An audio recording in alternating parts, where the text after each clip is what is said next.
en estos momentos tenemos un invitado muy importante, una persona que suma mucho a este programa Seguridad y Defensa Hoy, porque aborda diferentes temas y diferentes tópicos en el ámbito internacional. Estamos hablando del doctor Eddie de Gracia Pérez, quien es diplomático, político y abogado dominicano, experto en temas de materia internacional, y está con nosotros hoy. Bienvenido, Eddie de Gracia. Excelente. Bueno, realmente me siento muy agradecido y le agradezco el gesto que ha tenido la institución, el programa, ustedes en invitarme, y eso pues me hace sentir muy bien abordar estos temas con ustedes. Nosotros somos quienes nos sentimos halagados de que usted forme parte de este panel, porque tenemos la seguridad, llevará información importantísima a nuestra audiencia y a los que no nos pueden ver en vivo, así en diferido. Gracias, William, gracias. Así es, Eddie, y nos gustaría que usted nos comente cómo va la geopolítica en la República Dominicana, cómo van las relaciones internacionales, específicamente del gobierno de turno con los diferentes países. Sabemos que en el caso, por ejemplo, el doctor Leonel Fernández tenía unas buenas relaciones internacionales. ¿Cómo va la relación en este caso del gobierno de turno con los diferentes países? Gracias, Jorge. Bueno, mira, para serte honesto, hay que reconocer que la República Dominicana, no solamente un tema del gobierno de Luis Abinader, sino que la República Dominicana de una vez por todas, de conformidad a ese legado que produjo y que ha dejado el presidente Fernández desde sus primeros gobiernos de insertar a la República Dominicana en el contexto internacional, ha permitido que los gobiernos sucesivos mantengan una política exterior dirigida a mantener a la República Dominicana pues con un activismo constante en el quehacer internacional. Y por supuesto que este gobierno también ha mantenido esa visión. Obviamente siempre se abordan temas de política exterior diferentes, que cada gobierno en su legítimo propósito pues la enfoca, y podríamos tener niveles de diferencia de cómo lo manejan, pero sí la República Dominicana se mantiene activo en los foros internacionales, en ampliar relaciones diplomáticas con los países, fortalecerlas e incluso fijar posiciones respecto a situaciones que ocurren en diversos países, y eso lo que hace también es que coloca a la República Dominicana en el ojo mundial a nivel internacional, de que se vea y no somos un país aislado. Sí, esto hay que reconocerlo, que se puede hablar de un antes y un después de nuestra política exterior en función al legado que ha dejado el presidente Fernández desde su primer gobierno, cuando fue el que impulsó esa participación internacional de nuestro país. Vista esa parte, entonces, extrapolando eso al contexto actual, lo que ha sucedido en Venezuela, luego de las elecciones realizadas el 28 de julio, y lo que estamos viviendo con la hermana República de Haití, ¿qué usted podría decir en base a su experiencia de diplomático, de abogado, de experto de estos temas migratorios? ¿Cómo se está manejando esto? ¿Cuáles son sus debilidades, sus fortalezas? Mira, la tradición de nuestra política exterior, en este caso dirigida a Venezuela y a todos los demás países, pero en este caso a Venezuela, siempre ha sido de respeto a la autodeterminación de los pueblos, ese respeto a la soberanía que tienen los países, los pueblos, en este caso política también, de poder escoger de conformidad con su realidad, con sus reglamentos, con su legislación. Entonces, cuando se ha tenido experiencia, por ejemplo, en este caso como observador internacional, yo la he tenido, por lo tanto conozco el proceso, cómo se maneja. Cuando formamos parte de esas delegaciones y vemos, no vamos mucho más allá de solamente observar, de ver lo que está pasando, porque cualquier pronunciamiento fuera de lo que no está eminentemente permitido, pues sería un nivel de injerencia en lo que se podría incurrir. Y yo entiendo que en el caso específico de Venezuela, la República Dominicana estaba llamada a mantener una coherencia en su política exterior de respeto a los resultados. Obviamente, sin que esto se constituya en darle la espalda a una población que podría estar sufriendo situaciones. O sea, nosotros como pueblo, como país, como la República Dominicana, se solidariza con los pueblos hermanos. Pero eso no puede ir más allá en una intervención de algún nivel incluso de injerencia, y que esto pueda romper relaciones diplomáticas. Y en ese sentido sí yo tengo posiciones al respecto un tanto diferentes de cómo se ha venido manejando. Qué bueno. Fíjese que su respuesta tiene que ver o está vinculada a una posición que tomó nuestro presidente Luis Abinader, porque antes de que los observadores que estaban allí en Venezuela, de los cuales formó parte el doctor Leonel Fernández, emitió unos conceptos e hizo sugerencias de que se debía restaurar el orden constitucional allí.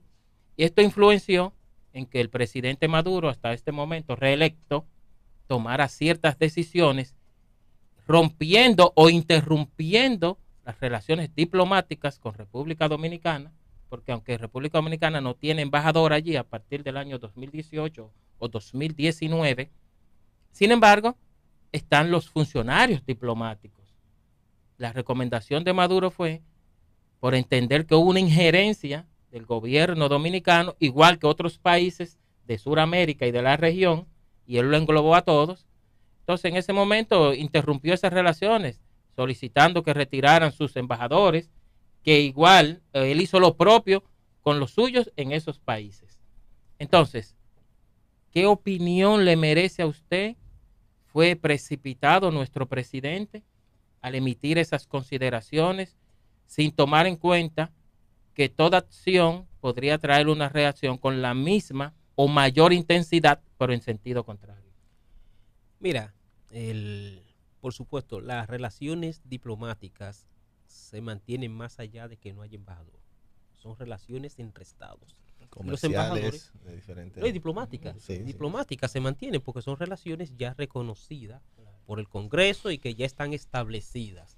Los diplomáticos, los funcionarios, en este caso el embajador que encabeza la misión es un funcionario. Pero el caso, por ejemplo, de los Estados Unidos, que no tiene embajador aquí. Sin embargo, nosotros tenemos muy buenas relaciones diplomáticas con los Estados Unidos.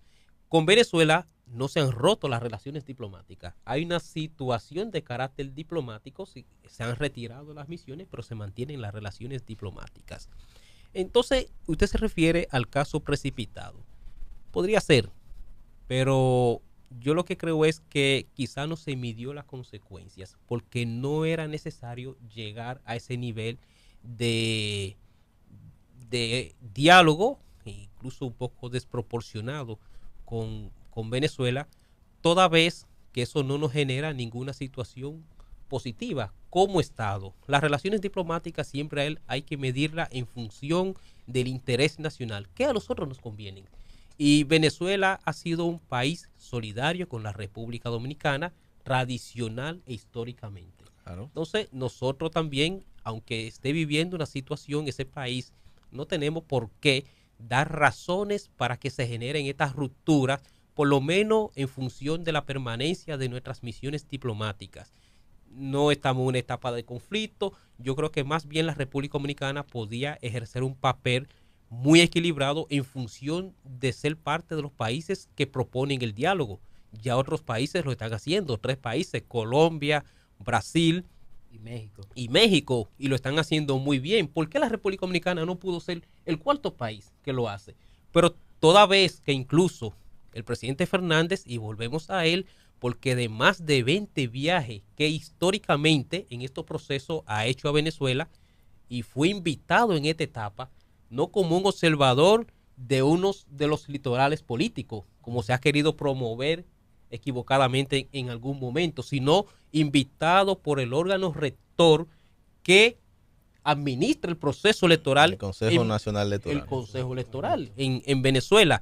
Y como una persona que en el caso de Leonel Fernández que tiene amplia experiencia a nivel internacional porque no es su primera vez que participa como observador. De hecho, ha sido jefe de observación del electoral, del DECO, que es el Departamento de Observación Electoral de la OEA. Es una persona que tiene primero un prestigio internacional ganado por su capacidad, por su experiencia y por sus niveles democráticos, y toda vez también que ha sido un expresidente y de mucho éxito. Entonces, en el tema electoral ha sido un referente y por eso va con ese nivel de autoridad a Venezuela y hace lo que está determinado a ser un observador, emitir posiciones en función garantista de que se presenten las actas, no de decir fulano ganó o fulano perdió, de manera que lo ha hecho muy democráticamente.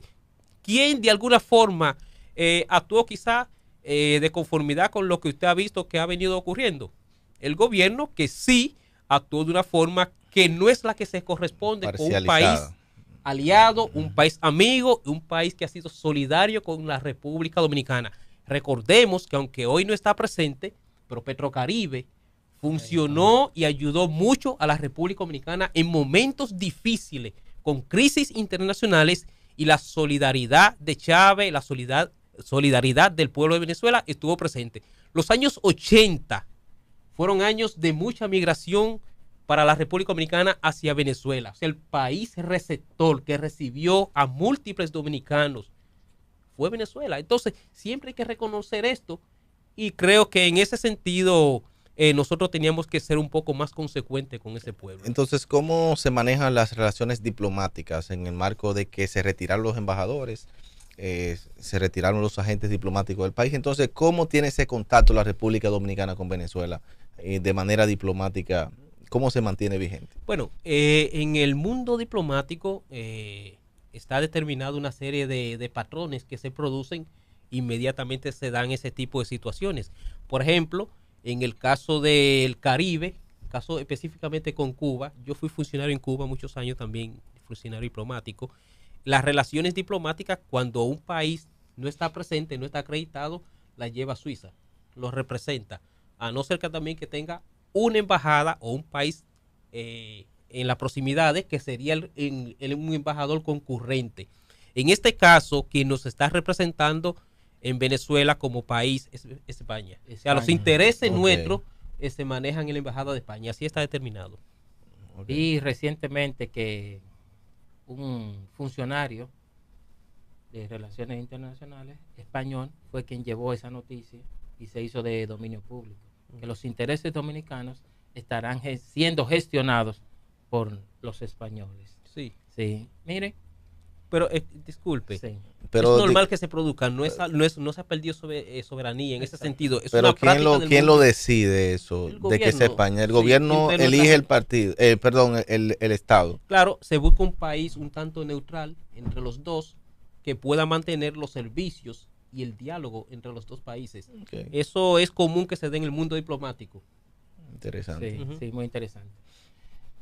Otra decisión que anunció nuestro presidente Luis Abinader es que con relación a los hermanos venezolanos que están en nuestro país, serán beneficiados con una especie de amnistía, si se podría decir, con relación a su estatus migratorio en República Dominicana, para que esto no le afecte y ellos puedan continuar con su vida laboral, de educación y en todo lo que están involucrados. ¿Qué opinión le merece al respecto? Por supuesto que cualquier nivel de solidaridad con el pueblo venezolano, nosotros pues lo vemos muy positivo. Y en esto quiero insistir, la República Dominicana es un país solidario con nuestros países. Los venezolanos se merecen que nosotros les demos un trato digno, y creo que el momento es propicio para siempre reforzar pues esos niveles de solidaridad. De manera que no nos podríamos extrañar, toda vez que si República Dominicana, y ojalá nunca, y ojalá no se ven en situaciones, yo sé que Venezuela también sería un país receptor, y ya lo fue, de los dominicanos. Bien, entonces, usted como experto en esta materia de geopolítica, ¿qué salida le ve usted a la situación de Venezuela? ¿Se va Maduro? ¿Se queda Maduro? ¿Cuál sería la salida entonces a este Bueno, conflicto? eh, no me atrevería a proyectar una salida específica, más bien que siempre hablar de una salida democrática. Eso es lo que todos los agentes políticos, diplomáticos y los estados en general, los pueblos, buscamos a nivel político que se produzca. Cualquier otra salida que no sea el resultado de procesos democráticos tiene consecuencias negativas. Entonces, obviamente, tratar de que en Venezuela pueda madurarse su nivel institucional, que los procesos electorales que se produzcan sean garantistas, sean una garantía del respeto a la decisión de su pueblo, pero obviamente siempre apuntar y a que los países alrededor estamos pendientes de que lo que se produzca ahí sea una salida o no, siempre sea resultado de procesos electorales. Nada de fuerza, nada de conflicto, nada de imposición y nada de injerencia. Muy bien. ¿A qué nivel República Dominicana está cumpliendo con lo que son estos tratados en materia de política internacional migratoria, los cuales se ha adherido, los que ha ratificado? ¿Cuáles merecen ratificación, cuáles no? ¿Cómo estamos en ese tema? Bueno, mire, República Dominicana en términos, si se puede ver específicamente migratorio, tiene una legislación interna muy competitiva, se ha venido reforzando reglamentos, y obviamente también esto tiene un peso grande en lo que son los tratados y los acuerdos internacionales. La República Dominicana se ha venido adhiriendo a esa visión internacional, como todos los países del área. El tema migratorio afecta a nivel global y de la única forma que esto se puede llevar de la forma correcta es siempre fortaleciendo los lazos con los países productores de migrantes y receptores de migrantes. Y obviamente también para dirigir una política que su tendencia sea a reconocerle derechos fundamentales y que tienen las personas de poder migrar. Y en ese sentido, sí podríamos decir que la República Dominicana ha venido respetando ese sitial. Obviamente, yo siento, y para serle honesto, que muchas veces, incluso desde el gobierno, se ha confundido lo que es una política migratoria con una política dirigida a un país específico, a una realidad específica que podríamos nosotros tener, y solamente se dirige hacia el interés de lo que puede estar pasando, en este caso, por ejemplo, con Haití. O sea, no es solamente una política dirigida a Haití, esa no es nuestra política migratoria, es una política hacia Haití. Nuestra política migratoria tiene que ver todos los ámbitos en los que está ocurriendo y, por supuesto, sin excluir Haití, porque es el país que tiene mayor impacto en este momento en la República Dominicana a nivel migratorio.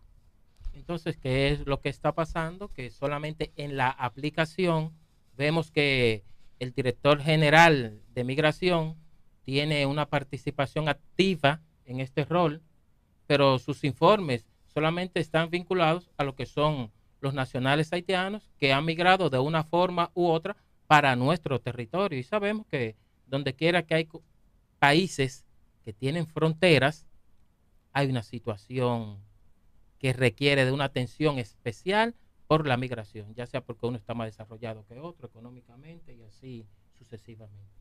Pero mire, yo siento que en esta gestión se ha vinculado la política migratoria con un propósito político y eso ha afectado su credibilidad. Toda vez que ese es un tema que había que manejar un tanto al margen, es un tema también que hay que dejárselo a los internacionalistas, a los diplomáticos, y no sustituir figuras que están determinadas a manejar nuestra política migratoria e incluso nuestras relaciones diplomáticas. Si eso se vincula porque alguien entendió desde algún laboratorio que eso puede generar rédito político, incentivando situaciones para que alguien se favorezca, políticamente eso tiene también un impacto negativo en la solución del problema migratorio, porque no se está resolviendo. Entonces, en ese sentido, creo que se manipuló un poco y eso obviamente ha revertido situaciones de carácter fronteriza que se han tenido, se han tomado decisiones que tienen más un propósito político que migratorio. Y eso tarde o temprano tiene un impacto negativo y hoy lo estamos viendo. Así es. En el caso de Haití, que además, aunque el tema se ha desviado de manera internacional hacia Venezuela, todos los ojos están hacia Venezuela. Haití no deja de ser noticia todos los días bueno, en la República Dominicana y en el mundo. Entonces, vemos que las tropas kenianas que se encuentran en el territorio haitiano han tenido varios enfrentamientos con las bandas haitianas.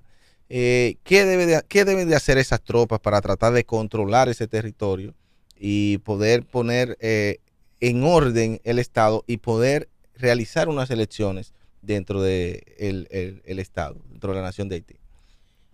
Mire, el rol de las tropas, esto hay que sincerizarlo, es un rol de fuerza. Y lamentablemente se llegó a ese modelo en la búsqueda de la solución de descontrol total que existe en Haití. O sea, sí, realmente hablamos de un país colapsado, sobre todo institucionalmente, y de la forma que se puede prever cierto nivel de control, parecería que era con la intervención, aunque esa palabra no me gusta mucho cuando hablo de estados, porque tiene otros conceptos, intervencionistas. Claro. Sin embargo, el propio Haití, las autoridades que se mantenían ahí, porque se hablaba de un país como que no se podía hablar, tiene mínimamente autoridades y están representadas en foros internacionales, propiciaron la llegada de estas tropas. Y organismos internacionales y países muy poderosos han mantenido este propósito. Yo siento que la República Dominicana sí tenía también, y vuelvo y repito con la palabra sincerizarnos, que explicar muy bien en qué consiste la ocupación, porque no deja de ser una ocupación. No, claro. Porque estas tropas tienen un nivel de intervención en ese país. ¿Cuál sería el papel que juega la República Dominicana en ese proceso? Porque mañana ellos salen, pero nosotros quedamos de vecinos con Haití y ellos podrían sentir que nosotros nos prestamos a brindarle nuestro territorio para que esas tropas se manejen ahí. Decirle que ellos tendrían que hacer, no tienen otra cosa que actuar con un medio de fuerza, y en ese sentido era que la República Dominicana se tiene que cuidar mucho de cómo se procede. Entonces, el gobierno que se ha constituido, el consejo que está operando, creo que tiene también que manejarse en el sentido de no permitir también los excesos, que estas tropas, aunque tratan de forma bélica, cuidado con el tema de los civiles, de muertes innecesarias y de que se produzcan niveles de exceso, porque eso sí comprometería a los países que están involucrados en el soporte de estas tropas, organismos internacionales y nuestro país. Tenemos que ser garantistas de que todo se haga de conformidad con la protección de los derechos humanos y la soberanía de ese pueblo. Ahí entraría lo que es el ius in bellum, que tiene que ver con lo que es el DIH, los derechos internacionales humanitarios, que aunque son derechos aplicados a cuando hay conflictos armados, no es menos cierto que hay una intervención de una tropa multinacional, policial, y está realizando trabajos de seguridad allí. Entonces, esto tiene que estar enfocado en garantizar los derechos humanos. Mire, quiero preguntarle, con relación a ese mismo tópico en Haití, ¿entiende usted que en materia de política pública, el Estado o la República Dominicana, el gobierno dominicano, en el momento actual, se ha manejado de manera correcta, ha implementado los protocolos idóneos para contrarrestar que producto de lo que pasa en Haití no haya una migración masiva hacia el territorio dominicano? Me parece que el gobierno dominicano actual se quedó estancado en vincular una política migratoria, una política exterior con la política electoral. Entonces, de conformidad con esa realidad, no podríamos nosotros decir que cualquier situación no se pueda presentar. Se hablaba de que el muro era una solución. Hoy vemos que no es una solución. Es tan penetrable como cuando no existía. Igual, no cubre toda la franja fronteriza. Tiene muchas debilidades en ese sentido. Entonces, cualquier situación que se produzca en Haití siempre es una amenaza para la República Dominicana. Y esto no se resuelve solamente con presentar tanques de guerra y mandar mucha fotografía. Esto es una realidad.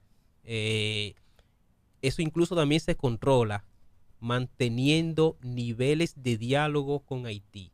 Y aquí se ha querido incluso desnaturalizar el diálogo con Haití, promoviendo un discurso de que Haití no tiene autoridades, no tiene gobierno. Pueden tener autoridades con limitaciones, deprimente en el sentido de que no tienen los niveles de solidaridad. Pero Haití tiene representación diplomática en la República Dominicana y esos son representantes gubernamentales. Tiene representantes a nivel internacional. Entonces, hay que mantener ese diálogo, porque también ellos tienen que ser garantistas de que ante cualquier situación que se produzca en ese país, ellos puedan de alguna forma ser garantes de que el destino no sea la República Dominicana. Y en función de lo que está pasando, no veo que se produzca, o sea, que la República Dominicana esté 100% blindada de que eso podría pasar. ¿Y el canal de Haití? ¿En qué paró la parte de río que se estaba construyendo, que creó una situación entre República Dominicana y Haití? ¿Eso se culminó? No, eso sigue igual, operando un segundo canal y lamentablemente nosotros hemos quedado desprovisto, incluso a nivel internacional, de un diálogo y sostener eh, un, un rechazo, porque las condiciones y las cláusulas preestablecidas que están ahí, de alguna forma, por un error de nuestros funcionarios diplomáticos actuales, sí, aceptaron condiciones que hoy no se justifican. Y podrían decirlo incluso que fue por una omisión o por un error, pero eso no lo exonera.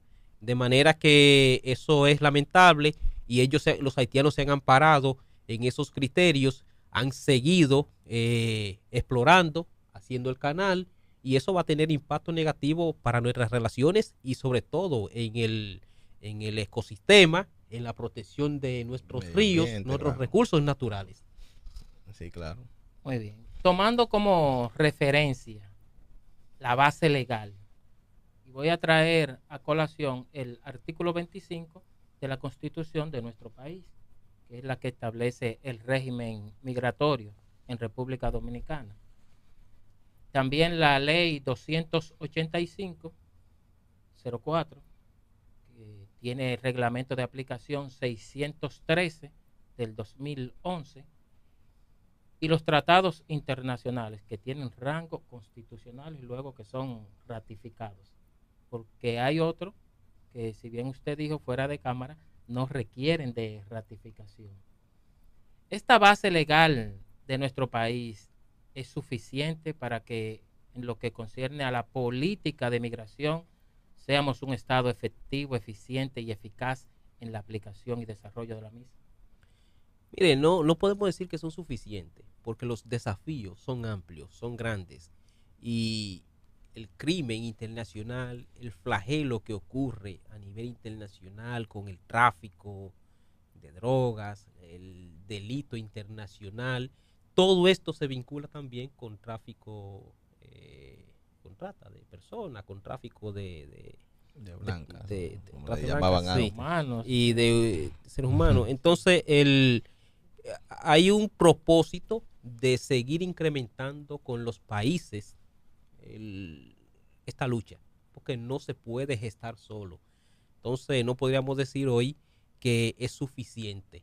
Ahora sí tenemos ya un marco legal nacional e internacional competente para actuar. Y siempre tenemos que estar abiertos a profundizar los tratados y los acuerdos internacionales con el propósito de fortalecer una lucha eficaz contra el tráfico de personas a nivel internacional, que tiene mucho impacto en la política migratoria de los países. Por eso es que yo veo, porque usted se refirió a la trata y tráfico de personas. Recientemente nosotros tuvimos una persona aquí que es la primera autoridad, si se podría decir, de una organización no gubernamental, RAT, que tiene que ver con trata y tráfico. Y en nuestro país, en el año 2003, se implementó la ley 137-03 con relación a trata y tráfico de personas. Y él en ese momento nos decía que hay muchas debilidades. Yo le pregunté que cuál era el mecanismo para presentar una denuncia con relación a trata y tráfico de personas. Y me dijo, mira, es que eso es un tema muy delicado. No se puede estar presentando denuncias. Entonces yo le pregunté, ¿cómo se podría desarticular una estructura del crimen organizado vinculado con esto? Me dijo, es un tema sumamente que uno ni sabe cómo definirlo, que lleva sus riesgos. Entonces, con relación a ese aspecto, ¿cómo usted ve el desarrollo de las políticas públicas de nuestro país, también vinculado con la migración, la trata y tráfico de personas, que nuestro compañero Corporán también le agregó tráfico de órganos? Sí, sí. Es un complemento de muchos males que dan pie a lo que está ocurriendo a nivel internacional, la internacionalización del crimen, y del que no sale ni se queda al margen el delito contra personas, el de órganos, el narcotráfico, aunque se puede ver como islas individualizadas, al final todo concluyen en uno mismo. Entonces, el propósito es que los países su tendencia es a unificarse más, a crear legislaciones internacionales más que abarcan más y que pueden perseguir el delito internacional. Hay suficientes acuerdos y tratados internacionales de persecución del delito. Hay organismos que están trabajando también con la persecución, que tienen amplia soberanía para actuar y soberanía compartida entre los países para poderlo perseguir. Y eso se ha logrado en el tiempo. Entonces, no podríamos, y en eso quiero insistir, en decir que lo que está ocurriendo es el resultado de un marco legal deficiente. No lo es. Tenemos herramientas legislativas a nivel nacional e internacional competentes. Sí, no podemos conformarnos. Los países tenemos incluso que ceder ciertos niveles de soberanía. Eso podría resultar un poco difícil de entenderlo. Me refiero a soberanía en el sentido para la lucha del delito. O sea, permitir que también en este efecto global podamos permitir que se pueda luchar entre los iguales para poder perseguir. Y eso, ¿cuál ha sido el gran desafío de muchos países? Que no permiten, por ejemplo, la extradición, que no permiten la investigación, que no permiten que los agentes de otros países puedan intervenir. Y en ese concepto quiero ser muy claro y transparente cuando me refiero a permitir niveles de soberanía, de que se pueda compartir con los países. Cuando se trata de la defensa de las personas, de la protección de los derechos humanos, de los derechos fundamentales y de la garantía de que los países tengan fronteras seguras, en ese sentido tenemos que estar abiertos al diálogo. Bien, bien, excelente. Y como dice nuestro amigo William, el tiempo es un tirano, William. Sí. Control Master, le podemos ceder un minuto al invitado para que envíe un mensaje a nuestra audiencia. El escenario es suyo, Eddie. Sí. Bueno, agradecerte, ¿verdad, William, Jorge, por esta interesante entrevista y estos temas tan trascendentales que ustedes con tanta calidad han abordado aquí en sus preguntas y sus reflexiones, por supuesto, y agradecer también a los directivos de aquí del medio, de la fundación, la oportunidad dada. Para mí, lo repito, es un alto honor, un privilegio estar de nuevo en esta casa, de la que me siento muy contento, y siempre que se trate de manejar estos temas que son de carácter político, académico, para mí es un privilegio y un honor yo estar con ustedes. Bueno, el honor es nuestro y quedan abiertas las puertas para que cualquier tema que usted quiera abordar en el marco internacional y en su especialidad también. Tenemos un tema pendiente con lo que es el arbitraje internacional que vamos a estar tratando. Esta es su casa. Muchas gracias. Bueno, distinguida audiencia, por hoy hemos llegado al final y en nombre del Centro de Estudios de Seguridad y Defensa de la Fundación Global y de Democracia y Desarrollo, hemos presentado su programa Seguridad y Defensa Hoy. Les hacemos la remembranza de que este programa queda alojado en el canal tradicional de YouTube @Radio Funglode Online. Síganos a través de las diversas plataformas de streaming, Amazon Music, Apple Music, Spotify, TuneIn, y también pueden vernos en diferido a través del canal 80 de Claro y Altiz. Buenas tardes y hasta la próxima.